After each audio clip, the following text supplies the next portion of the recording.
मी नेहा शर्मा आणि तुम्ही पाहत आहात माधव न्यूज महाराष्ट्र। चला तर मग पाहूया आजच्या प्रमुख बातम्या। घनसावंगी येथे रक्तदान शिबिर संपन्न। 43 रक्तदात्यांनी केले रक्तदान। घनसावंगी येथील वंजार गल्लीत भारतरत्न डॉक्टर बाबासाहेब आंबेडकर यांच्या महापरिनिर्वाण दिनानिमित्त स्वर्गीय लोकनेते गोपीनाथ मुंडे साहेब यांच्या 76व्या जयंती तसेच संत जगनाडे महाराज यांच्या जयंतीनिमित्त भव्य रक्तदान शिबिराचे आयोजन करण्यात आले। हे शिबिर नृसिंह गणेश मित्र मंडळ वंजार गल्ली घनसावंगी आणि एकता सामाजिक संस्था यांच्या संयुक्त विद्यमाने पार पडले। शिबिराचे उद्घाटन मान्यवरांच्या हस्ते करण्यात आले। विविध क्षेत्रातील मान्यवरांची या कार्यक्रमाला उपस्थिती होती।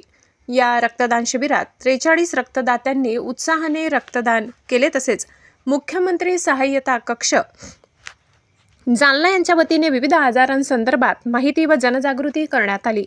शिबिर यशस्वी करण्यासाठी नृसिंह गणेश मित्रमंडळ व एकता सामाजिक संस्थेच्या पदाधिकाऱ्यांनी परिश्रम घेतले। माधव न्यूज महाराष्ट्र संपादक सुरेश पोटे। किती वर्ष झाली परंपरा चालू आहे? नमस्कार सर्वांना।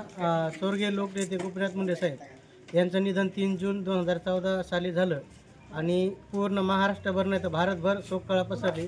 तेव्हापासून साहेबांनी दिलेला वारसा आणि त्यांनी दिलेल्या विचारावर चालण्यासाठी त्यांनी असंख्य असे कार्यकर्ते तयार केलेले आहेत की सर्व जाती धर्माला सोबत घेऊन चालणारे स्वर्गीय लोकनेते मुंडे साहेब होते आणि त्यांनी दिलेला जो आम्हाला शिकून आहे तीच आम्ही पुढे चालू ठेवलेली आहे। स्वर्गीय लोकनेते मुंडे साहेब वारल्यापासून तर आजपर्यंत त्यांच्या जयंतीनिमित्ताचं हे 11वं रक्तदान शिबिर आहे आणि प्रत्येक शिबिरामध्ये 40 ते 50 रक्तदाते रक्तदान करतात।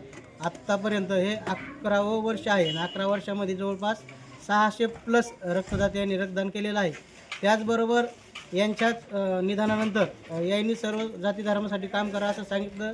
त्यामुळे एकता सामाजिक संस्था असेल, वंजारगडी नर्स मित्रमंडळ गणेश मंडळ असेल किंवा सर्व जाती धर्मातील विविध सामाजिक संघटना असतील यांना सोबत घेऊन जवळपास 75च्या पुढं आपण रक्तदान शिबिरं घेतलेले आहेत आणि जवळपास 4,500च्या पुढं रक्त बॅग संकलित केलेले आहेत। जवळपास 13,500 लोकांचा जीव वाचवण्याचं काम स्वर्गीय लोकनेते मुंडे साहेब यांनी दिलेल्या शिकवणीमुळं हे काम आम्हाला मुंडे भक्ताला करायला मिळालं, याचं आम्हाला समाधान वाटतंय आणि अशीच परंपरा आम्ही यापुढे पण चालू ठेवू।